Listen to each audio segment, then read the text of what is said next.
कसं आहे, माननीय उद्धवसाहेब ठाकरे मुख्यमंत्री पदावरून पाय उतार झाल्यानंतर दांडा आणि ढुंगणची भाषा करणारी हीच ती बाई का, हा प्रश्न आता आमच्या समोर येतोय. कारण 2005 मध्ये काय झालं, माननीय बाळासाहेबांनी जाताना भर शिवतीर्थावर शिवसैनिकांना जी शपथ दिली आणि शिवसैनिकांनी जी शपथ घेतली त्यात या शीतल म्हात्रे सुद्धा होत्या. त्यांना त्या शपथेचा विसर पडला असावा की माझ्यानंतर मी सर्व जबाबदारी उद्धव आणि आदित्यला देतो आणि त्यांना आपण सांभाळा, त्यांच्याबरोबर या महाराष्ट्राचे रक्षण करा, ही जबाबदारी कुठेतरी त्या विसरलेल्या आहेत. आणि आज म्हणजे राजकीय संस्कृतीचा ऱ्हास करणाऱ्या आणि अत्यंत लायकी नसलेल्या पातळीवर बोलणाऱ्या अशा दोन बायका आहेत. यांच्यावरती बोलणं आम्हालाच योग्य वाटत नाही, पण आज बोलते आहे.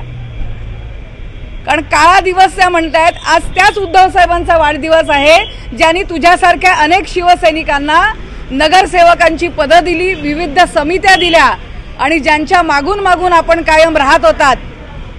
आणि आज या पद्धतीने आपण बोलता आहात.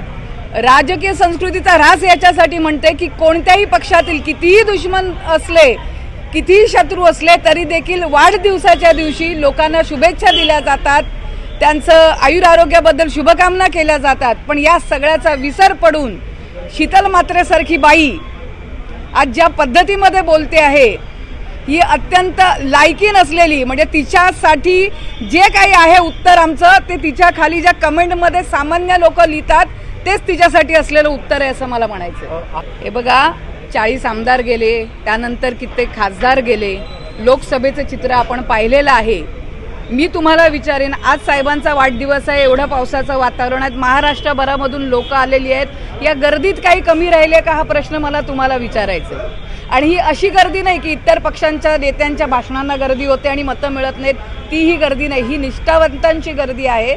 त्यामुळे 40 काय 400 डोकी स्वार्थासाठी स्वतःला विकून जात असतील, लोकनिधीच्या वार्ता करत असतील आणि स्वतःच्या स्वनिधीसाठी आणि खिसे भरण्यासाठी जात असतील तर यांच्याबरोबर शिवसेनेचा निष्ठावंत शिवसैनिक हल्लेला नाही.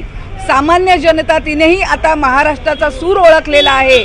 महाराष्ट्राचं जर रक्षण करायचं आहे, महाराष्ट्राचा इमान राखायचा असेल, महाराष्ट्राची त्या ठिकाणी इब्रत राखायची असेल तर शिवसेना उद्धव बाळासाहेब ठाकरेंशिवाय त्यांनाही पर्याय नसेल. मला खात्री आहे शिवसैनिक आणि सामान्य जनता महाराष्ट्रातली शिवसेनेबरोबर आहे. त्यामुळे असे कितीही आयाराम गयाराम आले गेले तरी त्याचा शिवसेनेला, माननीय उद्धवसाहेब ठाकरे यांच्या शिवसेनेला किंचितही फरक पडणार नाही.